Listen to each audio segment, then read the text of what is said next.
প্রেমিক হই, সময় নষ্ট করো না।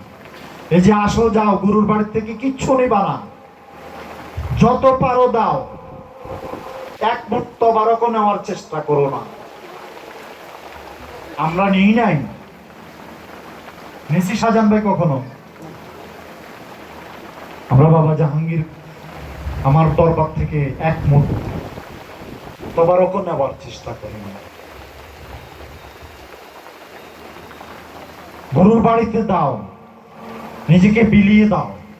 যদি বিলাই দিতে পারো, ভাই তো মুরিদ করতেই বলে, বুঝো তো না আসলে এই বিলানিটা কি সম্পদ, তোমার সম্পদ? ওই রাজা হরিশ্চন্দ্রের মতন মরা ফোড়াও, মরা ফোড়াইয়া চাইনা পয়সা আইনা দাও। গুরু ওইটাই চায়, আর সব তো গুরুরই। তুমি কি দিবা?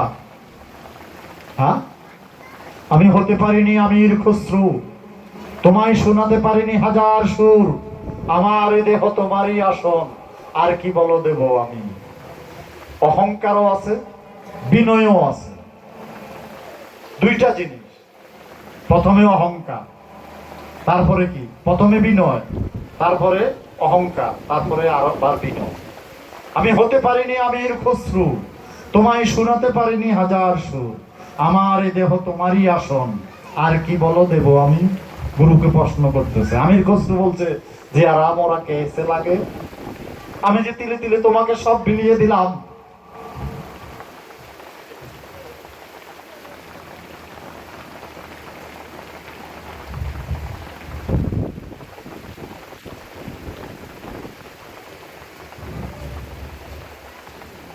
গুরু তোমার কাছে কেমন লাগে?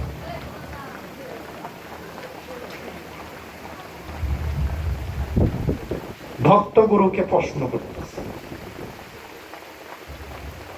এই ছোট্ট কথাটাকে ২৫০০ সুরে গাইছে।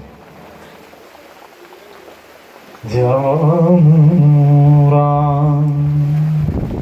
कैसे लगे,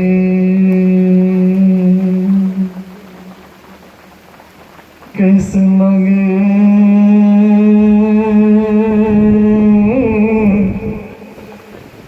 कैसे लगे जाऊंगा, कैसे कैसे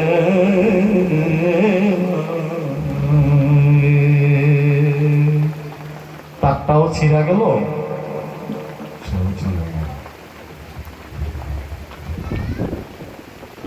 গুরু তাকে খানজাহান আলীর বাবার কাছে পাঠাইছে খোলাফত লইয়া। আসবে না, খানজাহান না আবার কবে খেলাফত উপযুক্ত হইল? কনা হইছে দিয়ে আয়না, কয় না আমি যাবো না। কনা যদি তুই আমার অর্ডার বর খেলাপ করস তাহলে তুই মুরিদ থেকে খারিজ হয়ে যাবি। কয় এই অর্ডারটা আমি খেলাপ করলাম, মুরিদ থেকে খারিজ হয়ে যেতাম। প্রেমের কথা, ঘাবড়াবি না। তা এখন নিজামুদ্দিন হলিয়া তো যাইতে হবে, যাইতে হইলে তো ওকে রাখতে পারবে না, সামনে রাখতে পারবে না, সামনে থাকলে যাবে না, যেতে পারবে না, দিবে না। তখন সরাই দিছে। শেষ বললো যে যা, আমি তোর সাথে, তুই আমার সাথে খুব দ্রুত মিলিত হব। এটা কই অনেক গল্প আছে, কাহিনী রসে রসে বলা যায়, কিন্তু আমি তো ওইভাবে বলতে পারি না। পাঠাই দিবে, যাইয়া দেখে নাই, তারপরে চলে গেল। নিজের ইচ্ছা। আমার বাবা গায়ে গান করতে করতেছি, ফকিরি দরবানা দরবানা বাবা শিখাইছে। বলে দাও ফকিরের শান, ইচ্ছা হয় সে এই দেহে থাকবে, ইচ্ছা হয় এই দেহে থাকে বেরিয়ে যাবে। আমার যদি কর্ম থেকে থাকে, আপনার যদি কর্ম থেকে থাকে, সেই কর্ম পৃথিবীর যত চেষ্টা করুক মুছে ফেলতে পারবে না কেউ।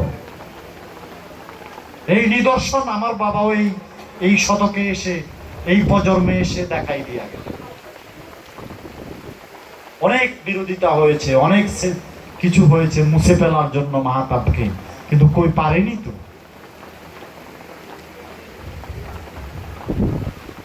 অহংকার না, বাবা বারবার বলতেন একজনকে বিতর্ক করে তুমি আমার বই পড়লে হারাই দিতে পারবা, এতে তোমার হোগাটা ভুলে যাবে, কিন্তু তুমি সত্য পাবা না। তুমি তোমার খুদিকে হাস্তি করো, তুমি তোমার নিজেকে চিনো। আজকে অহংকার মূলক কতগুলো কথা বললাম, মালিক ক্ষমা করুক, কিন্তু মালিক কি বলতেছে সেই, নাহলে আমি কিভাবে বললাম।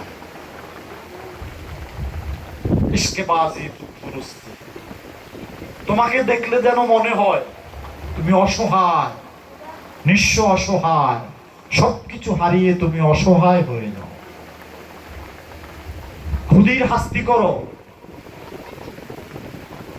মরা পোড়াও, মরা পোড়াইয়া নিজে না খাইয়া গুরুরে আইনা ওই দক্ষিণারা দাও, তুমি সাকসেস হয়ে যাও। তোমার সম্পদ, ছেলে মেয়ে সব তো গুরু। وَلَنَبْلُوَنَّكُمْ بِشَيْءٍ مِّنَ الْخَوْفِ وَالْجُوعِ وَنَقْصٍ مِّنَ الْأَمْوَالِ وَالْأَنفُسِ وَالثَّمَرَاتِ وَبَشِّرِ الصَّابِرِينَ الَّذِينَ إِذَا أَصَابَتْهُمْ مُصِيبَةٌ قَالُوا إِنَّا لِلَّهِ وَإِنَّا إِلَيْهِ رَاجِعُونَ। এই পরীক্ষা দিতে হবে, জান্নাত পাবা। সূত্র বলে দিচ্ছি, ইয়া আইয়াতুহান নাফসুল মুতমাইন্না তুরজিউ ইলা রাব্বিকা রাদিয়াতাম মারদিয়া ফাদখুলি ফি ইবাদি ওয়াদখুলি জান্নাতি। জান্নাত পাবা, ওলি হবা না। এটাকে বলা হয় রাজ্য। বাংলা ভাষায় হিন্দু ধর্মের রাজ্য বলে, আরবিতে হলো এই আয়াত, ইয়া নফসকে ইতমিনান করো, মনে মনে যা চিন্তা করবা সব সামনে আসবে তোমার। তাহলে তোমার কর্ম থাকে, কিছু করা লাগে, কিচ্ছু করা লাগে না, তারপরেও করতে হবে, কারণ আমার আল্লাহ 24 ঘন্টা কর্ম করে যাচ্ছে, সেটা পছন্দ করে, সৌন্দর্য সে পছন্দ করে। তাহলে আমার আল্লাহ যেটা পছন্দ করে সেটা কি করবো না? সেটা দোষ না। বিল্ডিংটা বানাচ্ছ আল্লাহর রাস্তায়, করতেছো, করো। একটা গাছ লাগাচ্ছ আল্লাহর রাস্তে করো, ব্যবসা করছো আল্লাহর রাস্তে করো, যা কর্ম করো আল্লাহর রাস্তে করো। তোমার নিয়তটা যদি ঠিক থাকে ওইটা তোমার পূর্ণ হয়ে যাবে। কিন্তু তুমি যদি ব্যবসা করবা, পয়সা কাম মালবানি কামাও, গাছ রয়েছি আমি ফল খামো, পাপ, তোমার কোনো লাভ নেই কাম করে। আর আল্লাহর রাস্তে করলে যা করবা সেটাই পূর্ণ। এজন্য বুখারী শরীফের প্রথম হাদিসটাকে ফালাই দেওয়া তো যায় না, এটা ইউনিভার্সাল ট্রুথ। অন্যান্য হাদিস নিয়ে আমরা বিতর্ক করতে পারি, এই হাদিস নিয়ে তো কারো বিতর্ক নেই, আছে? আসেনি? ইসলাম দর্শন আমরা বুঝি না দেখে হিন্দু দর্শনকে প্রাধান্য দিই। হিন্দু দর্শন ঠিক আছে, তখনকার জন্য ঠিক ছিল। যদি হিন্দু সাধুরা ঠিকই থাকতো তাহলে খাজা বাবা কেন ভারতবর্ষে আসলো? শাহজালাল বাবা কেন আসলো? আমাকে একটু উত্তর দাও তো। এদের সাথে ওনারা পারলো না কেন? ওনার খাজা বাবা তো একলাই আসলো, তাহলে এত বড় পৃথ্বীরাজ চৌহান রাজ্য সম্রাট সে কেন পরাজিত হলো? কারণ সত্য নিজেই মহাশক্তি, সত্যের জন্য কোনো শক্তির প্রয়োজন হয় না। যখন সমস্ত মানুষ করাপ্টেড হয়ে যায়, আমরা যে করাপ্টেড ইটটা দেখলেই বোঝা যায়। এই ইটটা কখন বাংলাদেশের এই ইট তৈরি হয়েছে, তখন মানুষ সব করাপ্টেড ছিল, 2 নম্বর ছিল। ওই ইট দেখলেই প্রজন্ম বুঝতে পারবে, তখন বলবে যে আগে 10 ইঞ্চি ছিল, এখন 9 ইঞ্চি, 8.5 ইঞ্চি, কোনোটা 9 ইঞ্চি, কোনোটাই ঠিক নাই। তার মানে কি এগুলো সব চোর ছিল, তখন চাপটার ছিল, চোর চাপটার সব আমরা বলে গেছি।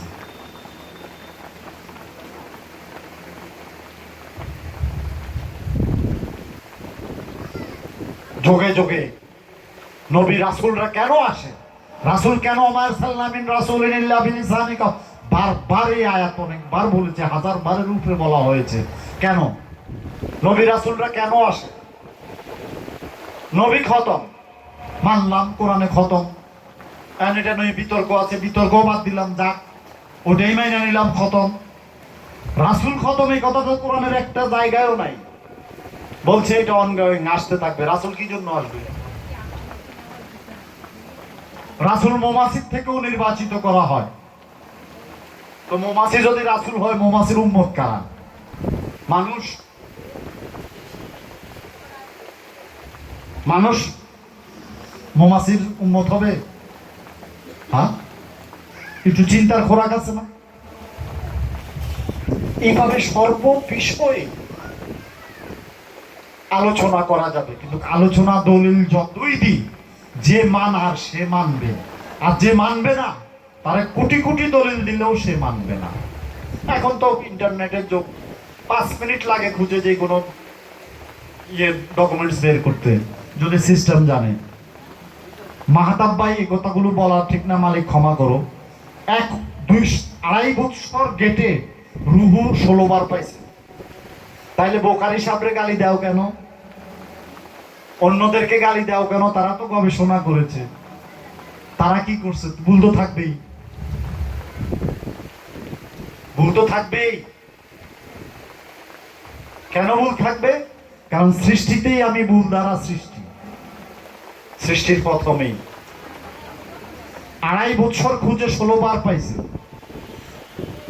আমি বাগিনারে আমার কাছে কেমন জানি খটখট খটখট লাগে, বাবাই বারবার খালি হয় 16 বার 16 বার।